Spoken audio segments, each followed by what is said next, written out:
Irjen Polisi Verdi Sambo resmi diamankan di Markas Komando Kelapa II Depok selama 30 hari mendatang pasca terbukti melanggar prosedur penanganan kasus penembakan Brigadir Yosua. Sementara tersangka Baradae secara mengejutkan mencabut kesaksian dan memberikan pengakuan bahwa dirinya bukan pelaku utama penembakan Brigadir Yosua. Ada apa di balik teka-teki perubahan kesaksian Baradae? Akankah mengarah ke pihak lain? Untuk membahasnya lebih dalam, kita sudah terhubung melalui sambungan Zoom dengan pengacara keluarga Brigadir Yosua, Kamarudin Simanjuntak. Selamat sore, Bang Kamarudin. Selamat sore juga, Mbak. Selamat sore pemirsa semuanya. Dan juga pengacara Baradae, Deolipa Yumara. Selamat sore, Selamat Pak Deolipa. sore, Mbak. Selamat sore.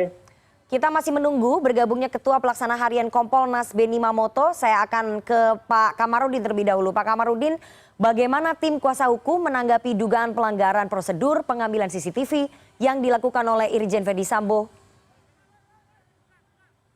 Jika itu benar, maka yang bersangkutan jangan hanya diberikan sanksi disiplin atau kode etik, tetapi juga harus dijadikan tersangka, of justice, kemudian disangka juga dengan pasal 14 ayat 1 Undang-Undang Nomor 1 Tahun 46 tentang Peraturan Hukum Pidana, yaitu menyebar berita bohong, kemudian membangkang kepada konstitusi, membangkang kepada undang-undang, membangkang kepada perintah presiden, dan membohongi 270 juta penduduk Indonesia.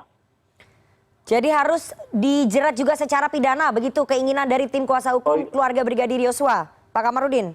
Oh iya dong, beliau itu kan pejabat yang hebat, Kadif Propam, dia itu sebagai garda terdepan dalam hal menegakkan disiplin di kalangan polisi. Dan sedangkan pembunuhan itu terjadi di rumah dinasnya, tetapi beliau bukannya memberi contoh yang benar supaya polisi jadi disiplin, tetapi justru diduga melakukan perbuatan melawan hukum begitu. Oke, saya mau ke Pak Deolipa. Pak Deolipa, kalau tadi menurut tim kuasa hukum keluarga Brigadir Yosua tidak cukup hanya sanksi etik saja, tapi harus dijerat juga secara pidana. Tapi saya ingin tanya, apakah klien Anda mengaku mengetahui bahwa Verdi Sambo mengambil CCTV setelah peristiwa penembakan terjadi? Itu diakui tidak oleh klien Anda? Dia tahu tidak peristiwa pengambilan CCTV itu dilakukan oleh Verdi Sambo? Untuk yang mengenai CCTV, klien kami menyatakan tidak tahu. Jadi sama sekali tidak tahu ya? Ya, ya. Oke. Apa kemudian yang diceritakan oleh klien Anda? Karena kan ini ada pergantian tim kuasa hukum ya. Sebelumnya beberapa hari yang lalu saya bicara dengan Pak Kris Simanjuntak, pengacara yang lama, kemudian sekarang beralih ke Anda. Pak Deolipa, yang diceritakan oleh klien Anda kemarin pada saat Anda mendampingi ini seperti apa? Kronologi peristiwanya?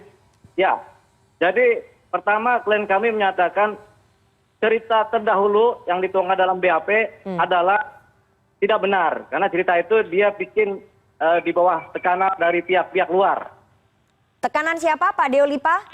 Dari pihak-pihak luar. Kita nggak tahu siapa namanya pihak-pihak luar ya. Kita nggak tahu siapa. Oke. Nah kemudian setelah kita bertemu curhat, dia cerita banyak hal. Kita juga mendamaikan hatinya, kita juga membuat dia nyaman. Nah, dia mulai cerita yang sebenar-benarnya. Dan ini panjang ceritanya dan lengkap dia ceritanya. Oke. Saya akan dalami itu nanti. Sudah bergabung Ketua Pelaksana Harian Kompolnas Pak Benny Mamoto. Saya ingin fokus dulu soal pelanggaran prosedur yang dilakukan oleh Irjen Polisi Verdi Sambo sehingga kemudian ditempatkan di Makobrimob. Pak Benny, apakah kemudian penempatan Irjen Polisi Verdi Sambo di Makobrimob ini sesuai dengan prosedur?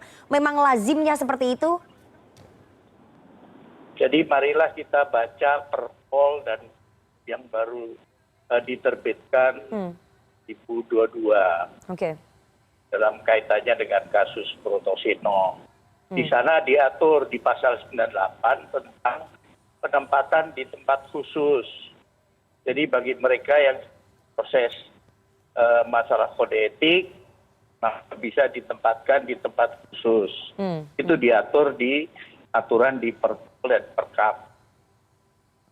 Oke, bahwa memang di Perkap sudah diatur para perwira ataupun polisi yang melakukan pelanggaran kode etik akan ditempatkan di tempat khusus di Makobrimob Kelapa II Depok. Tapi apakah ini bisa berkembang nantinya dijerat secara pidana? Itu keinginannya dari tim kuasa hukum keluarga Brigadir Yosua. Tidak cukup dengan sanksi etik saja Pak Benny, harus dijerat secara pidana. Itu tadi pernyataannya Bang Kamarudin. yang jelas pemeriksaan sedang berjalan. Ketika nanti ditemukan bukti mengarah ke pidana, pasti diproses pidana dong. Oke, kalau misalnya mengarah bukti, maka akan diproses secara pidana. Saya lanjutkan lagi ke pengacara dari Baradae, Pak Deolipa. Pak Deolipa, tadi Anda mengatakan bahwa keterangan yang disampaikan oleh klien Anda pada saat awal, itu berarti beberapa minggu yang lalu ya, itu berada di bawah tekanan. Apakah tekanan itu dari pihak penyidik sebelumnya atau dari atasannya atau dari mana? Saya perlu kejelasan ini. Ya, jadi ini kan dia cerita ya. Jadi klien kita ini cerita, saya ditekan, merasa tertekan, pertama ditekan juga, merasa tertekan, kemudian dibuatkan skenario. Siapa Ya, yang membuatkan yang paling lama skenario? itulah yang disuruh dia, diakui oleh dia atau disuruh dialami. Tapi itu kemudian membuat dia tidak nyaman karena akhirnya timbullah inkonsistensi dalam dia berbicara.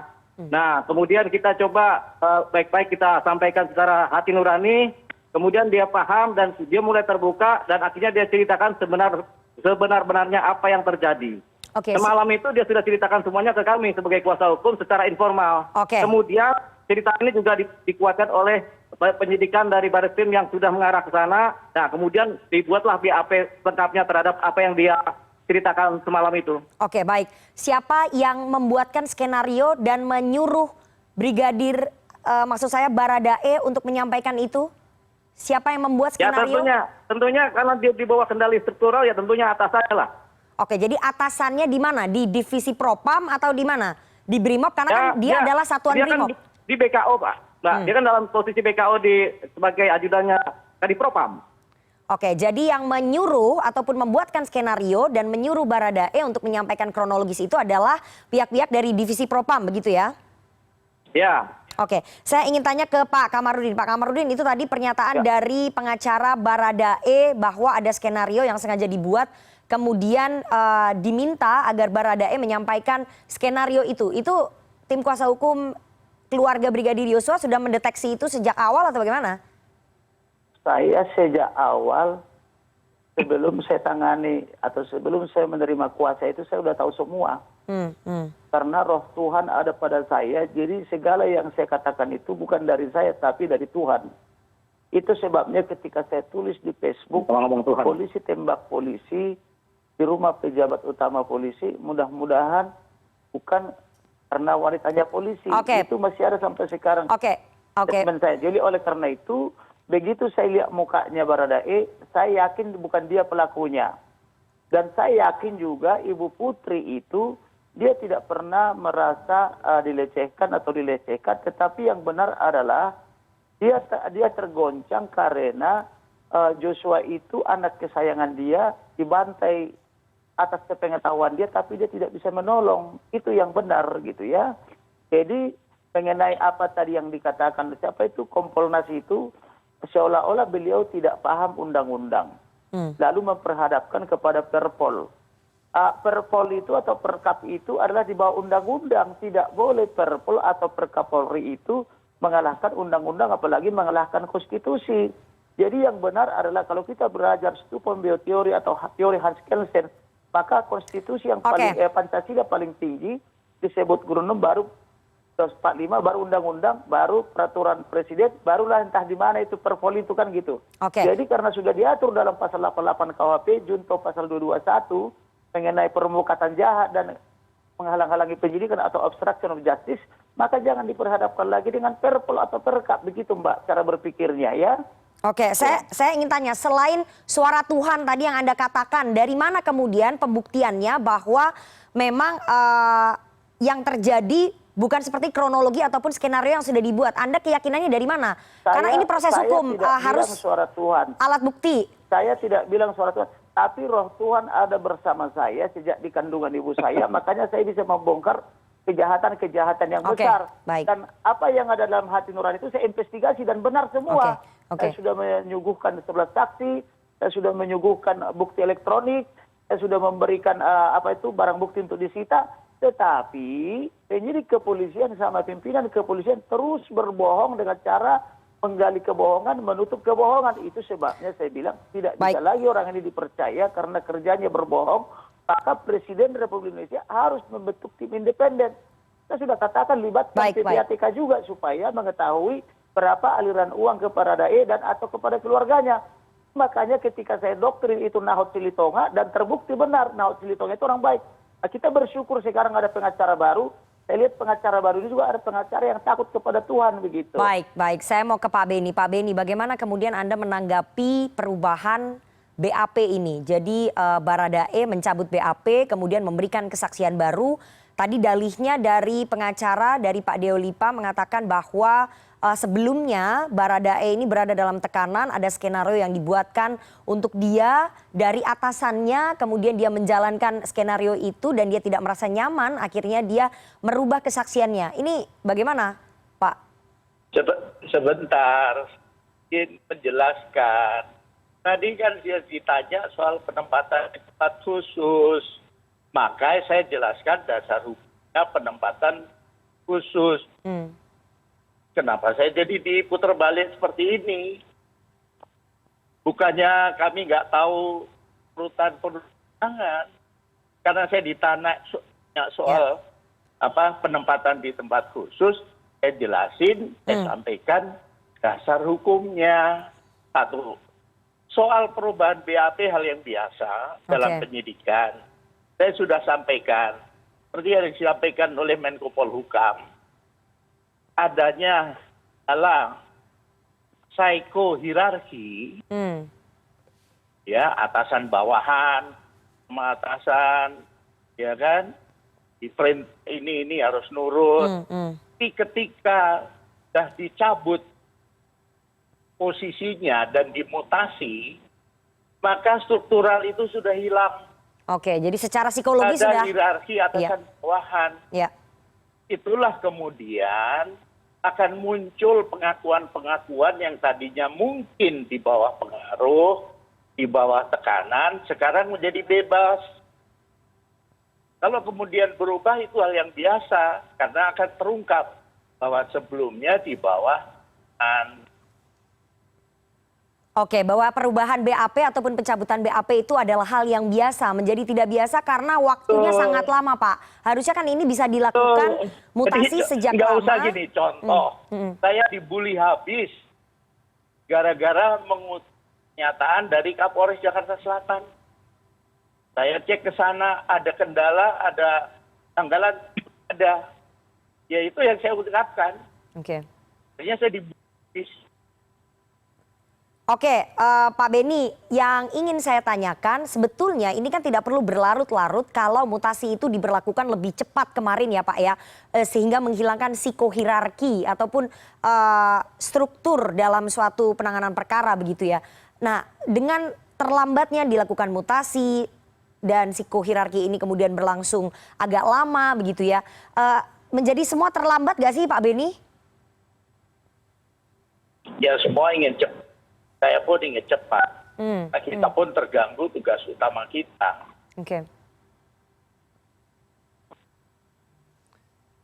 Oke, Pak Beni? Ya.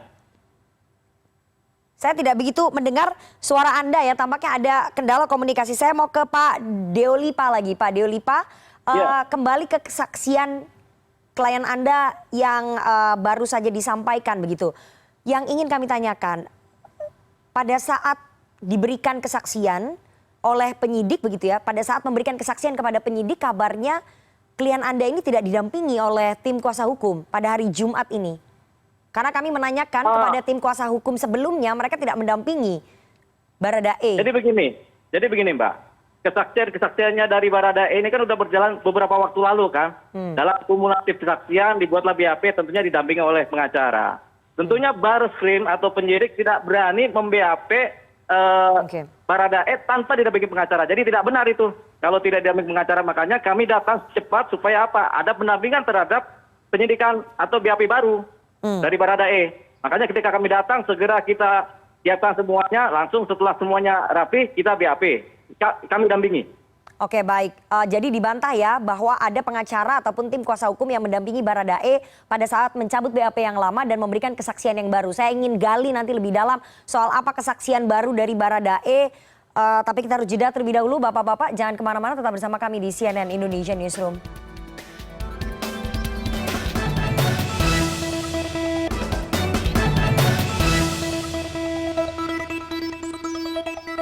Anda masih bersama kami di CNN Indonesia Newsroom dan kita akan lanjutkan perbincangan kita dengan para narasumber. Ada pengacara keluarga Brigadir Yosua Kamarudin Simanjuntak, kemudian pengacara dari Baradae Deolipa Yumara dan juga Ketua Harian Kompolnas Beni Mamoto. Saya akan kembali lagi ke Pak Deolipa, pengacara Baradae. Apa yang disampaikan Baradae, kesaksian baru apa? Saya ingin tahu lebih detail kesaksian barunya Baradae setelah mencabut BAP yang lama ini apa yang disampaikan Pak Deolipa?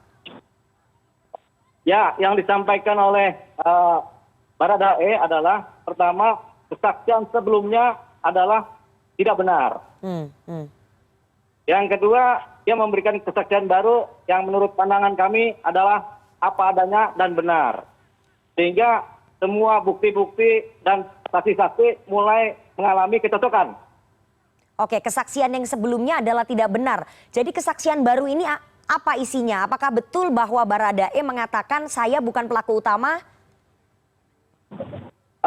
Tentunya ini wilayah penyidikan ya. Tapi saya kasih tahu bahwasanya karena pasalnya 338 dan jungto, tentunya dia bukan pelaku utama karena dia jungto 5556 kan, berarti ada pelaku utama. Pelaku utama? Ada pelaku utama. Oke, ada pelaku utama. Apakah yang menembak Brigadir Yosua itu bukan Baradae? Saya ingin tanya itu, kesaksian dari Baradae bagaimana? Siapa penembak itu udah utamanya masuk penyidikan, Mbak. Jangan ditanya begitu, Mbak. Itu udah masuk wilayah penyidikan, Mbak. Itu urusan aktif Bareskrim penyidik, Mbak. Itu pro justisia. Oke, saya ingin tanya, apakah menurut klien Anda bukan dia yang menembak Brigadir Yosua, tapi ada orang lain yang menembak Brigadir Yosua, Pak Deolipa? Kan dia sudah tersangka. Tentunya dia melakukan. Sudah tersangka kok. Oke, berarti penembaknya adalah tetap Baradae ya, tapi ada pelaku utama, bukan pelaku penembakan, tapi ikut turut serta dalam peristiwa itu. Pelaku utama penembakan tetap Baradae ya, itu yang saya perlu garis bawahi di sini Pak Deolipa. Iya, garis bawahi aja, garis bawahi. Jangan garis atas, Mbak, garis bawahi, Mbak. Oke, jadi pelaku penembakan utama, pelaku penembak Brigadir Yosua adalah tetap Baradae. Itu kesaksian baru dari klien Anda, Pak Deolipa. Salah satu yang melakukan adalah klien kami. Oke, salah satu yang melakukan penembakan adalah klien Anda, Baradae. Artinya penembakan dilakukan bukan hanya oleh Baradae, tapi oleh orang lain. Begitu kesaksian klien Anda? Ya, Mbak sudah berbicara begitu, tinggal dikira-kira aja. Karena kalau ada pelaku utama kan. Ini bukan dikira-kira, ini proses hukum Pak Deolipa. Berdasarkan kesaksian dari klien Anda, ada pelaku lain yang menembak atau bagaimana? Sebenarnya, Mbak. Yang disidikkan adalah takto, jadi bukan proses hukum. Proses hukum adanya di penyidikan, ada di pengadilan. Di sini kita ngobrol bebas ini, tapi kita akan sampaikan kisi-kisinya. Kalau di sini proses hukum bahaya, Mbak. Jangan sampai Mbak jadi hakim. Oke, kisi-kisinya seperti apa? Ada pelaku lainkah yang turut menembak Apakah ada pelaku lain yang turut menembak Brigadir Yosua, Pak Deolipa? Oke, sudah 2 kali saya sebut. Di pertama, Mbak. Hal yang sama. Bagaimana Pak? Sudah 2 kali saya sebut.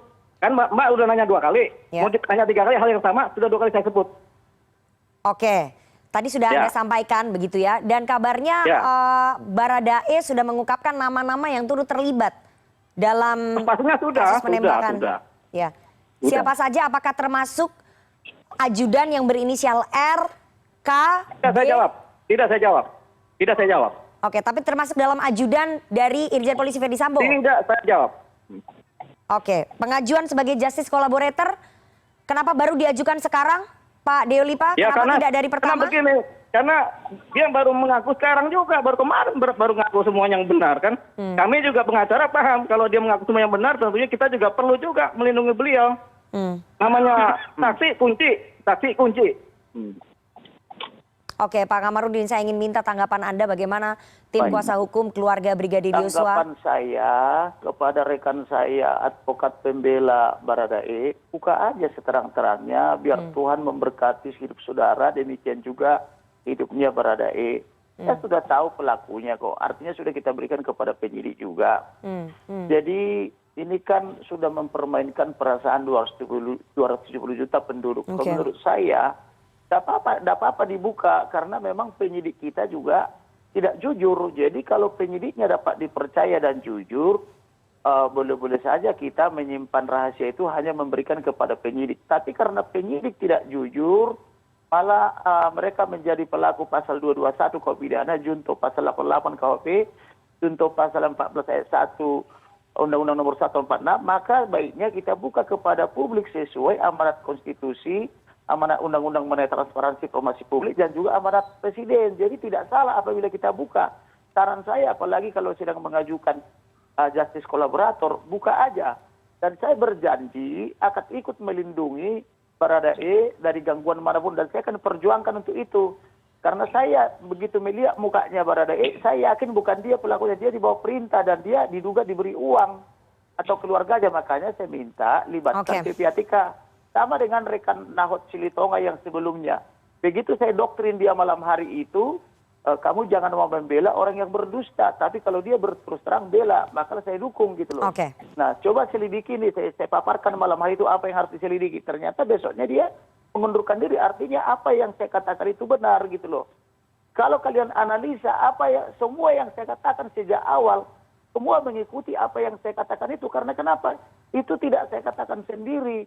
Itu ada pan bersama saya mengatakan itu gitu loh. Jadi oleh karena itu, tidak mungkin Sungai Bahar, kampung yang kecil di Jambi sana, membuat kegelisahan yang luar biasa di institusi polisi. Ini ada campur tangan Tuhan begitu. Oke, Pak Beni, saya ingin tanya bagaimana membuktikan kesaksian baru dari Baradae ini? Karena kan ini berbeda sekali dengan kronologis awal yang beredar ataupun disebutkan oleh para penyidik Polri begitu, Pak Beni. Ya, ini semua akan digelar di pengadilan. Transparan masyarakat Jadi marilah kita tunggu, janganlah nanti ada trial by the press. Kalau saya dengar pertanyaan tadi mengerikan sekali, seperti penyidik itu Mbak tadi, cara nanyanya. Jadi itu sajalah, daripada nanti salah ngomong, nanti malah ribut lagi, kita tunggu. Kan toh semua didampingi pengacara. Jadi kalau ada yang menyimpang pasti diprotes. Kalau ada yang menyimpang pasti diproses dan pembuktiannya di persidangan begitu ya. Saya mau kembali ke Pak Deolipa. Pak Deolipa, tadi Pak Kamarudin menyinggung soal aliran dana. Jadi beberapa hari yang lalu pun Pak Kamarudin pada saat berdialog dengan kami sudah sempat menyinggung ingin PPATK turut terlibat karena ada dugaan aliran dana yang mengalir ke rekening klien Anda, bahwa klien Anda dijadikan tumbal dan dibayar sejumlah uang begitu ya. Untuk mau mengatakan yang tidak sejujurnya, itu dia juga mengaku hal itu kepada Anda. Tidak pernah ada aliran uang. Tidak pernah ada aliran uang. Dalam keterangannya tidak pernah ada aliran uang. Kalau bujuk-bujuk ada. Bujuk-bujuk ada, tapi tidak pernah ada aliran uang. Jadi itu murni karena Baradae ketakutan begitu ya, makanya menyampaikan skenario seperti yang diperintahkan. Jadi tidak ada suap, tidak ada aliran uang yang mengalir ke rekening Baradae. Itu sudah terbantahkan ya Pak Kamarudin? Terbantahkan. Belum, tidak terbantahkan. Saya minta libatkan PPATK, periksa rekening Baradae dan atau keluarganya. Itu ya. Kalau belum dilibatkan bagaimana bisa terbantahkan? Gitu ya. Kalau hanya berpedoman kepada keterangan-keterangan penyidik dan Kompolnas, dari awal mereka ini melawan saya semua. Tetapi karena saya strong enough untuk mempertahankan dalil saya atas peran Tuhan, akhirnya semua terbuka gitu loh. Jadi ini bukan saya yang mengatakan, tapi kehendak Tuhan. Karena kejahatan sudah terlalu banyak di sana. Gitu ya. Pak Deolipa. Tolong dipahami itu. Jadi kepada rekan saya ingatkan rekan saya, tolonglah itu, kepada Baradae, tolong diingat wajah ayah ibunya, kakak adiknya kalau ada, sama diingat Tuhannya. Baik. Percuma dia misalnya tidak jujur karena Tuhan melihat dari atas gitu loh. Kita ini hidupnya sebentar saja. Inilah saatnya kita perbaiki institusi polisi ini dan perbaiki negara ini. Jangan lagi misalnya negara ini dikelola dengan hanya citra-citra dari kemunafikan begitu loh. Ya? Pak Deolipa, saya ingin tanya ke pengacara Baradae. Pak Deolipa, kalau dari tim kuasa hukum Brigadir Yosua tetap bersikukuh harus melibatkan PPATK karena pembuktiannya yang bisa mengetahui ada aliran dana atau tidak itu berdasarkan tracking dari PPATK, bukan berdasarkan keterangan dari penyidik ataupun dari Kompolnas ataupun dari Anda. Ini siap nggak kubunya Baradae kalau memang nanti PPATK dilibatkan untuk men-track aliran dana ataupun rekening? Ini jawabannya ya jawabannya adalah sangat siap sekali. Oke. Jadi siap kalau misalnya PPATK kemudian men-track rekening dari klien Anda ya Pak? Oh boleh, nah, boleh. Oke. Saya ingin tanya, klien Anda berubah keterangan atas kesadaran sendiri atau ada tekanan dari pihak lain, tekanan dari internal Polri? Tidak ada, karena kami yang mengalami langsung dengan klien, jadi proses dia menceritakan semuanya tentunya kami ikuti. Proses kejiwaannya, psikologisnya, kemudian bagaimana dia berbicara, rileks, dan kemudian nyamannya dia berbicara, dan yang paling penting sebelum dia menyampaikan ini kita berdoa. Jadi kami dan klien kami berdoa sama Tuhan supaya dibukakan jalan, supaya dibukakan dan diberikan semuanya lancar dan terang. Dan terjadi. Oke, jadi pada saat pemberian Boleh kesaksian nggak baru. tambahan? Oke. Baik, boleh nggak saya rekan bertemu dengan Baradae, didampingi oleh rekan, saya mau berbicara sama dia, termasuk dengan Ibu Putri ya. Biasanya orang yang berbohong, ketemu dengan saya itu nggak sampai 5 menit itu akan berkata jujur, karena saya bisa mendoktrin orang yang berbohong jadi jujur. Terima kasih. Oke, baik. Itu nanti mungkin bisa difasilitasi oleh penyidik ya, Pak Kamarudin. Saya mau ke Anda lagi. Langkah kuasa hukum ini apa setelah adanya kesaksian baru dari Baradae? Ini kan kesaksian baru keluar kemarin begitu ya. Jadi langkah hukumnya apa? Tuh, ke saya? Iya, silakan Pak Kamarudin. Baik. Kalau saya tetap mendorong supaya Bapak Presiden membentuk tim independen. Dan ini terus semakin menguatkan apa yang saya minta dengan adanya semakin keterbukaan belakangan ini, bahwa di sana memang banyak masalah. Dan tidak mungkin polisi membereskan masalahnya sendiri, karena itu tidak kelihatan oleh mereka. Karena mereka sudah bergelimang di lumpur dosa itu. Oleh karena itu yang bisa menolong polisi ini adalah kakak-kakak kelasnya, yaitu Angkatan Darat, Laut, dan Udara. Baik. Dan juga melibatkan Kejaksaan Agung, lembaga-lembaga independen dan sebagainya, supaya kita bisa tolong mereka, karena mereka sekarang berada di lumpur itu. Nah, kita mau menolong mereka supaya institusi Polri ini bisa selamat gitu loh. Baik, begitu, baik. kira-kira. Baik, berdasarkan undang-undang memang sudah disebutkan ya, Polri yang berhak untuk menyelidiki suatu kasus yang sedang terjadi. Jadi kita berpatokan pada undang-undang itu. Tetapi sekarang mereka bergelimang di dalam lumpur itu.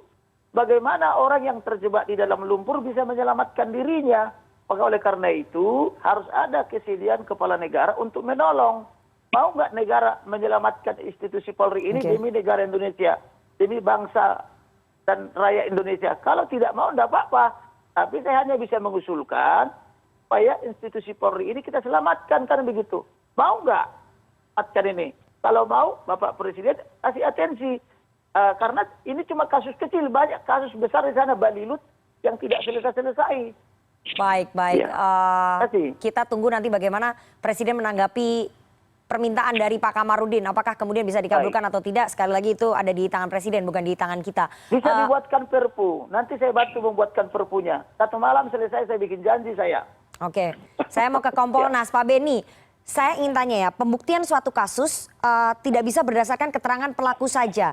Perlu barang bukti lain seperti hasil uji balistik dan juga inafis. Jadi tidak bisa berpegang pada kesaksian pelaku saja ataupun kesaksian satu orang saja. Begitu ya Pak Beni ya?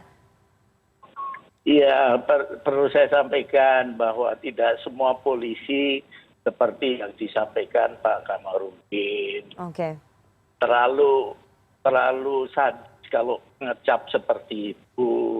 Nah, pertanyaannya apakah itu Kamarudin itu? Jadi mohonlah jangan berlebihan. Undang-undang sudah ada. Polisi yang baik, nah, kita tunggulah hasilnya penyidikan ini. Ketika dibuka di pengadilan, semua orang akan tahu penanganannya benar atau enggak sih gitu loh.